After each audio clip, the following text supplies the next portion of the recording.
Alright, ladies and gentlemen, welcome back to the channel. Please, if you're coming across this video for the first time, please like, share, and follow. If you're on YouTube, please subscribe. If you're on YouTube, please subscribe. Thank you very much. We are back for the match reviews of week 2 of the Premier League. Premier League last weekend was we saw a lot of dramas. We saw a lot of dramas from Arsenal to Chelsea to Man City to Man U. We saw a lot of dramas, but I have some pickups I want to take from those games. First off, it was a very terrible news when I wanted to watch the ball and I heard that Cole Palmer was injured, and I just believe that it's not a serious injury, that he'll be available to play the next game.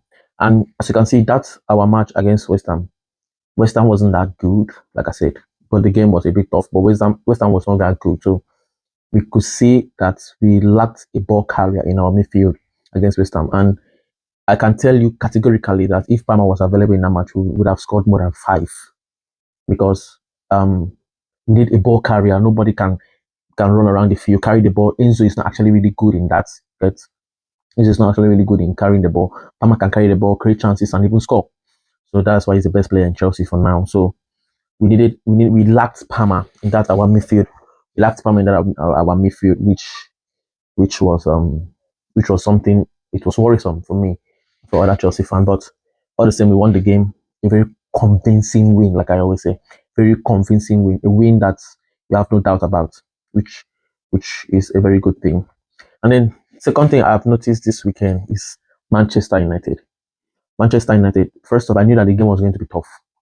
Manchester United, I don't see Manchester United changing, because I still feel that it's the same Manchester United I saw on Sunday, the same Manchester United of last season. They will come up against big team, press big team, play big team. Yet, but when it comes to the mid-table team, they'll be rubbish. They cannot play as a football club. I don't know what is going on. And when you look at Amorim, now for me, if Amorim was a Chelsea coach, yeah, a lot of Chelsea fans would have called for a sack. They would have called for a sack, because you cannot tell me that you're playing 29 league games. Now, I'm not talking about FA Cup, the Carabao Cup, the Europa. Okay, Europa was unbeaten. We played unbeaten. You still lose. I'm not talking about those. I'm talking about Premier League. You played 29 Premier League games and lose 7 and win 7 only. No, that's not a record for a big team. And then most of his comments on the press is not something encouraging. There was a press conference he made, and he said that this was this season, before the season started. That was pre-season. He said that Manchester United are going to suffer. He repeated the same thing he said last season. Now, last season, he said that Manchester United are going to suffer. Then after the season ended, when they won Aston Villa in the last game, now he said that the suffer has ended. He said that the suffer has ended. And then before the season began, if you're a real Manchester United fan, you follow the press conference of Ruben Amorim, you see that he made mention of Manchester United suffering again. Me, that's not a fan of Manchester United. What he said, I felt bad for what he said, because for a coach coaching a legendary Manchester United, one of the biggest club in the world, the biggest club in England, you're telling the fans, telling the ball, telling the players, who knows what this man tells the player in the dressing room, telling them that they are going to suffer, they shouldn't have hope. What kind of talk is that? And when Manchester United play, and you look at Ruben Amorim in the touchline, he looks frustrated. He looks demeaned. He looks timid. Like, he looks drained. There is a way, like Anthony Conte. That's why I love the coach. He's always active. Anthony Conte is always active. The way you play, you turn to your coach. Your coach tell you 1 or 2. He gives you that vibrancy. But as a coach, as a player playing, and you turn to look at your coach is just frustrated. Oh my God.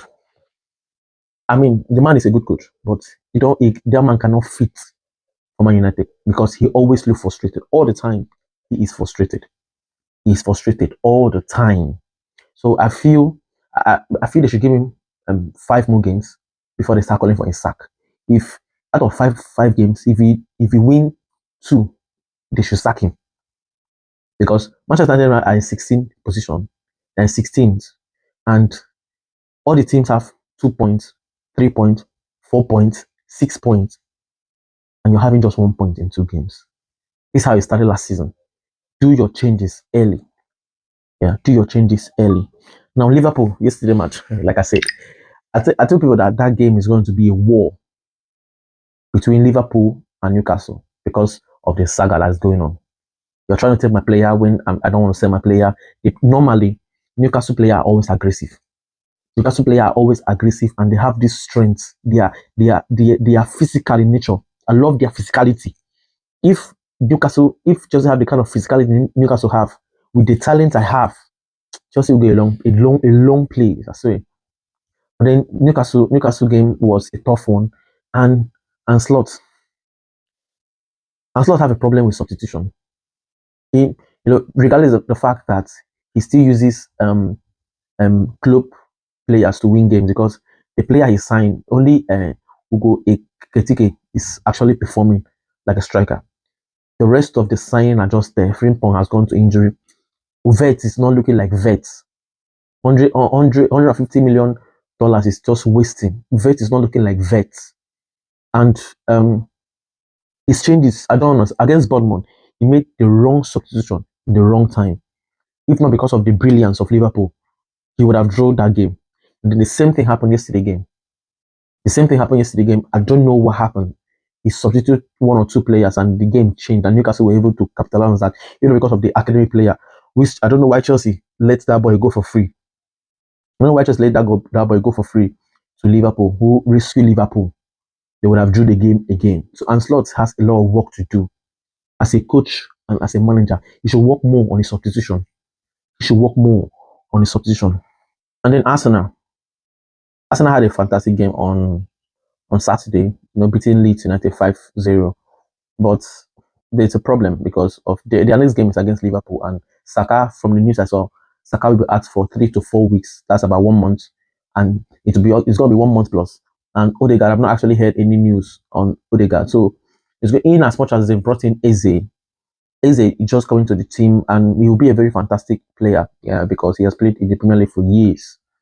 From Arsenal Academy to Palace, he has played there for years. You understand the game, but you're coming into a team with a different mentality, a different coach, and a bigger team from when you came from. So I think it will not be a problem for him to adapt to the squad. He will not be a problem. It will not be a problem for him to adapt to the squad.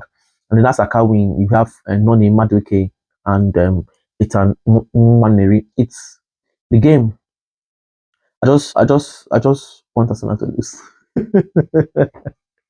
Oh my days. But yeah, Arsenal had a fantastic game, and we look forward to next weekend for another banger of the Bangalicious.